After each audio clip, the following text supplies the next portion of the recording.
लोक कथा क्या है?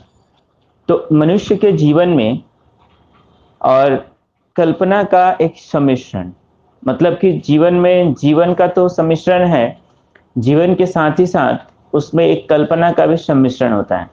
जैसे हमारे जीवन में हम अपने जीवन जी रहे हैं, इसके साथ साथ हम अपने कुछ कल्पना शक्ति के द्वारा कुछ कल्पना कर लेते हैं कि हमारा लाइफ ऐसा होता, हमारा जीवन ऐसा होता, या फिर हम ऐसे रहते, है ना, हम यहाँ जाते वहाँ घूमते, इमेजिनेशन करते हैं। तो जिन कहानियों में इन दोनों का मिश्रण मिलता है उसी को हम लोग लोक कथा कहते हैं। ये लोक कथा जो होती हैं ये युगों से प्रचलित होती हैं, और ये कथाएं तत्कालीन समाज एवं सभ्यता के ऊपर प्रकाश डालती हैं। अर्थात अभी जो समाज है, अभी जो समाज में रहने वाले लोगों की मानसिकता है, उस मानसिकता पे ये जोर देता है। इसके साथ ही साथ ये वे श्रोताओं को उस संसार में ले जाती है जहां पर प्राकृतिक नियम नहीं चलते हैं।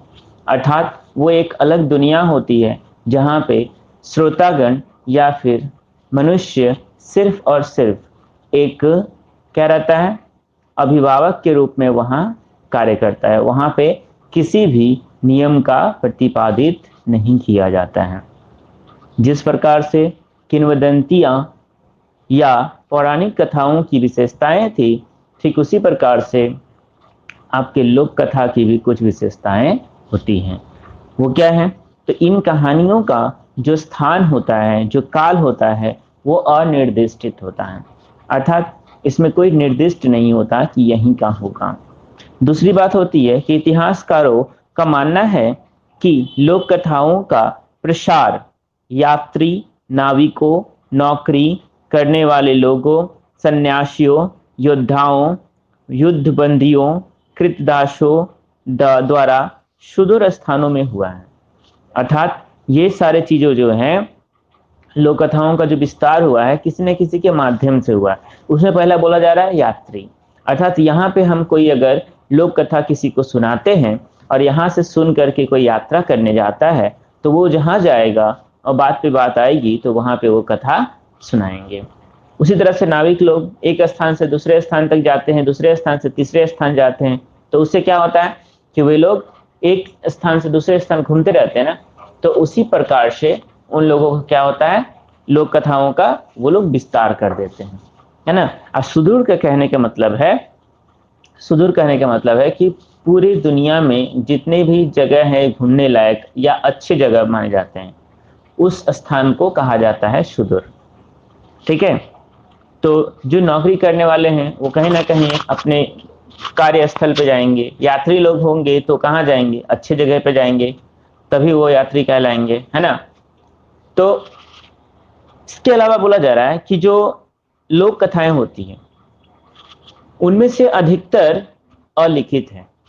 अर्थात सिर्फ मौखिक रूप से हम जानते हैं और वो मौखिक रूप से ही अभी तक चल रहा है।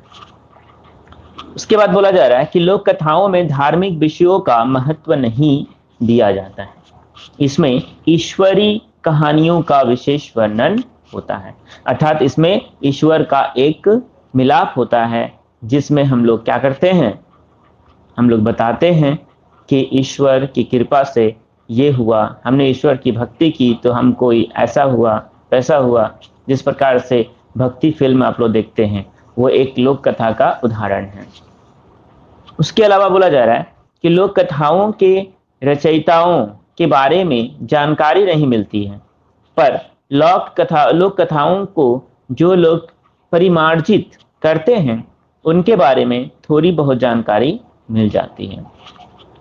मतलब पूर्ण रूप से या स्पष्ट रूप से कोई कहानी या किसी चीज का पता यहाँ नहीं लगता है, लेकिन थोड़े बहुत पता चल जाता है। अर्थात क्लू मिल जाता है, लेकिन उसका पूर्ण रूप से वर्णन नहीं मिलता है।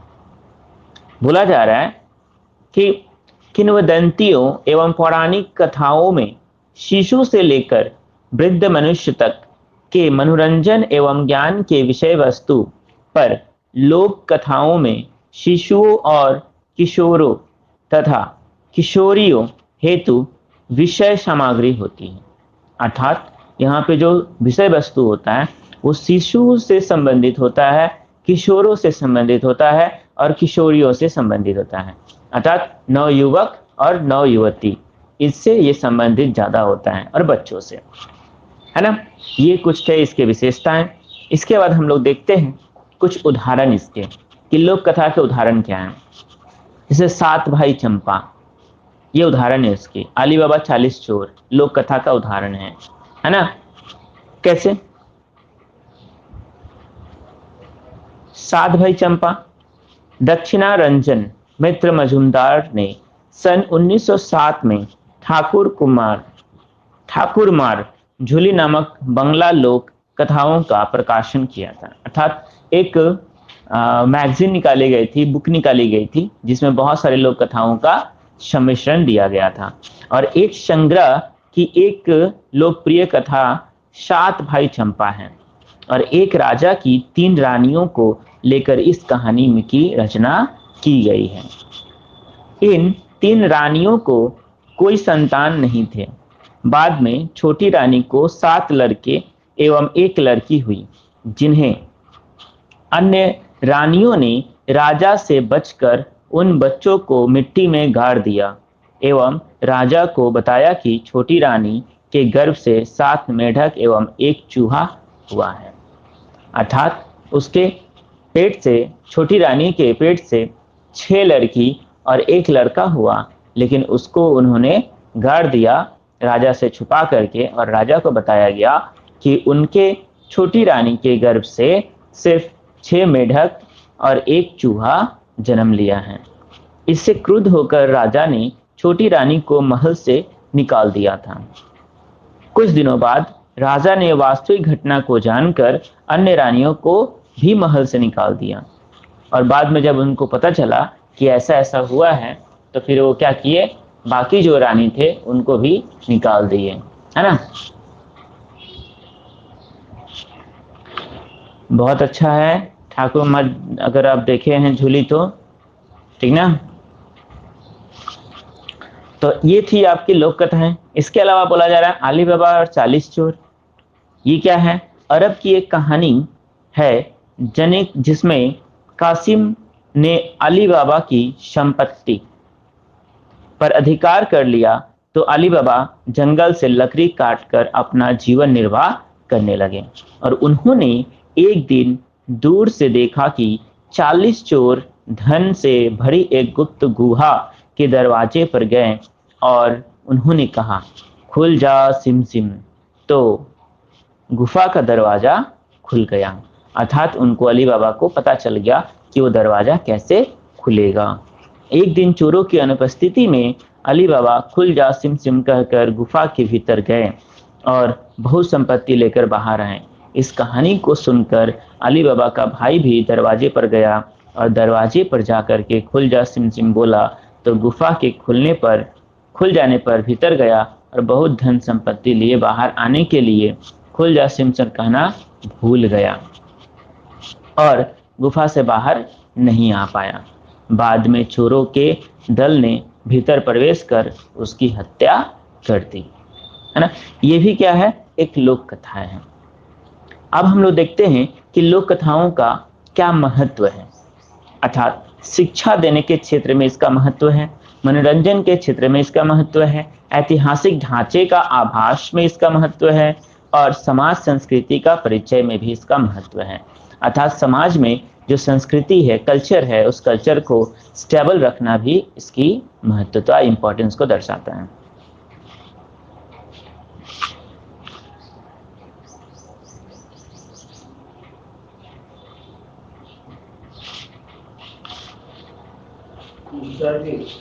हाँ, रख दीजिए।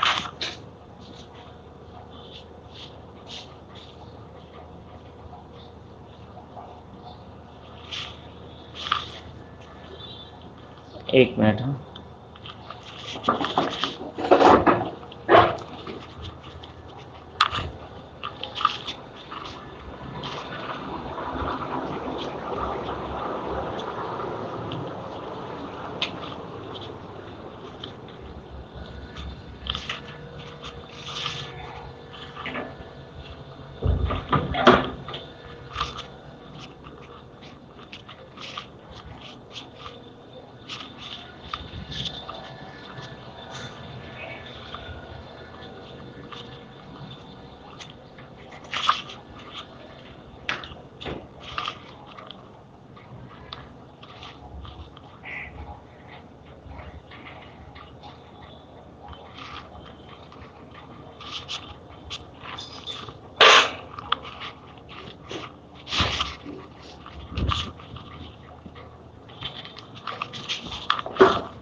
ठीक है, तो हम लोग देखते हैं इसको कि ये जो है समाज में कल्चर के लिए भी प्रयोग होता है, ऐतिहासिक ढांचे का आरंभ करना होता है या उसका क्या मतलब स्ट्रक्चर था उसका पता लगाता है, उसके साथ साथ हम लोगों को मनोरंजन देता है ना। छोटे बच्चे लोग इसको सुन करके बहुत ज़्यादा खुश होते हैं और उसके साथ ही साथ शिक्षा देने के भी ये काम में आता है। जैसे कि अली बाबा 40 चोर में उसके भाई ने ये जाना था कि हमको अंदर जाना है तो कैसे जाना है, लेकिन उसको ये नहीं पता कि बाहर कैसे आना है ना। तो सिर्फ आधा ज्ञान लेकर के गया और फंस गया, जिसके कारण उसको क्या हुआ, मृत्यु से हाथ मिलाना पड़ा। अगर वही वो पूरा काम या पूरा ज्ञान लेकर जाता तो अच्छे से बाहर भी आ जाता, जिस प्रकार से अली बाबा ने किया था। ठीक है,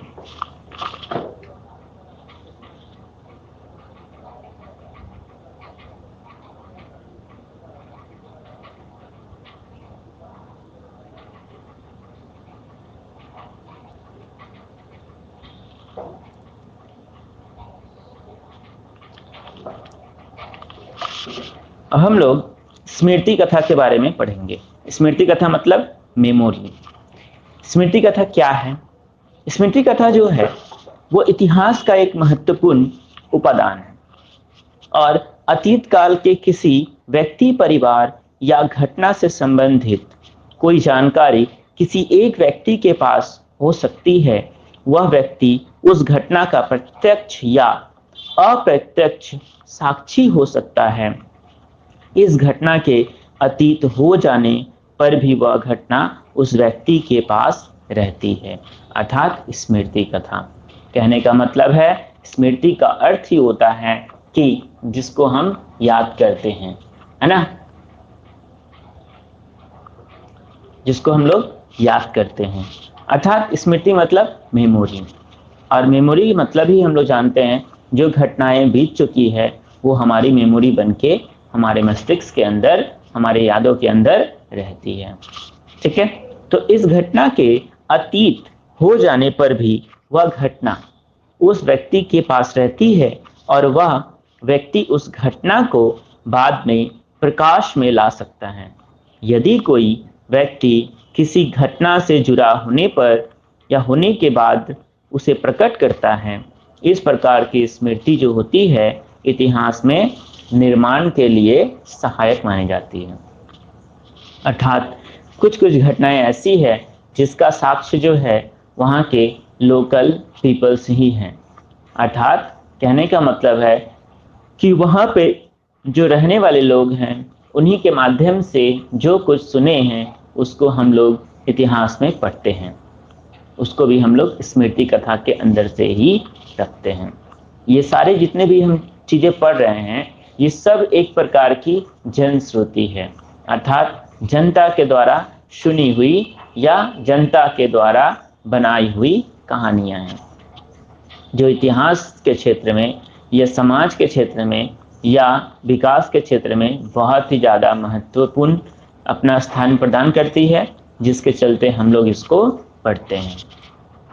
तो स्मृति कथा लेखक की व्यक्तिगत जानकारी होता है और जहां लेखक अपनी दृष्टिकोण से अतीत की किसी घटना का विवरण देता है। अब जानते हैं कि इसकी क्या विशेषताएं हैं। इसकी क्या विशेषताएं हैं, अर्थात स्मृति कथा की क्या विशेषताएं हैं। पहला तो होती है स्मृति कथा की घटना की सत्यता बताती है। स्मृति कथाएं सत्य घटनाओं पर आधारित होती हैं और ये किसी व्यक्ति द्वारा अप्रत्यक्ष या प्रत्यक्ष रूप से स्वयं द्वारा देखी या महसूस की जाने वाली घटना होती है। अर्थात स्मृति कथा आप किसी का सुन करके नहीं लिख सकते। स्मृति कथा आप खुद अपने आप में उस चीज को याद करेंगे और याद करके लिखेंगे, वही स्मृति कथा होगी। अर्थात आपके सामने कोई एक ऐसा घटना घटा और उस घटने को आप याद करके उसका पूरा विवरण दे रहे हैं, तो वो घटना जो होगी, वो जो विवरण होगा, वो हमारा क्या होगा, स्मृति कथा होगी। ठीक है, दूसरा बोला जा रहा है कि किसी विशेष अंग से संबंधित होगा। किसी विशेष अंग से, अगर एक इंसान किसी एक घटना स्थल पे रहता है तो वहां पे जो घटना घटेगी वो किसी न किसी एक अंग से ही जुड़ी होगी। अगर वहाँ पे देखा जा रहा है कि कोई किसी को मार रहा है, अर्थात वहाँ पे हत्या से ये जुड़ा हुआ है ना। अगर कोई देख रहा है कि किसी के सामने से किसी की बाइक लेके चली गई या कार लेके चले गए, तो वो क्या है, चोरी की बात है।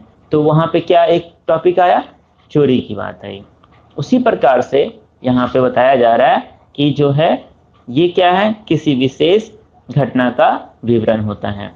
इसमें लेखक जो होते हैं या लेखक से संबंधित किसी विशेष घटना का वर्णन किया जाता है। उत्तम पुरुष में लेखन, स्मृति कथा का लेखन उत्तम पुरुष में होता है। अपनी अनुभूति का वर्णन, अपनी अनुभूति अर्थात हम अपने अनुभूति बताते हैं, एक्सपीरियंस बताते हैं, उसको भी हम लोग क्या रखते हैं, स्मृति कथा के अंदर रखते हैं। क्यों? क्योंकि हम अपनी अनुभूति को कब हम ये करेंगे, याद करेंगे कि हाँ हमने ऐसा किया था तो हमें ऐसा हुआ था, अर्थात हमें किस तरह से या कब कहाँ पे कैसे क्या करना है, इसका ज्ञान हमें कब पता चलता है, जब हम चीज़ों को करते हैं। उसके बाद आते हैं हम लोग उसके कुछ उदाहरण और महत्व पे। उदाहरण में कहा जाता है कि मनुकुंतला सेन ने अपनी स्मृति कथा से दिनेर कथा लिखी थी। अर्थात स्मृति कथा एक लिखा हुआ है कि दिनेर कथा, तो दिनेर कथा जो है एक स्मृति कथा है। तो कभी कभी प्रश्न पूछा जाता है कि स्मृति कथा का एक उदाहरण दीजिए, है ना, या मणिकुंतला सेन की लिखी हुई स्मृति कथा का आप नाम लिखें। तो वहां पे होगा से दिनेर कथा, जो कि स्मृति कथा में 16 अगस्त 1946 में जो कोलकाता में दंगा हुआ था उसका विवरण दिया गया था उसमें, जिससे तत्कालीन इतिहास के बारे में स्पष्ट रूप से हम लोग जान पाए थे।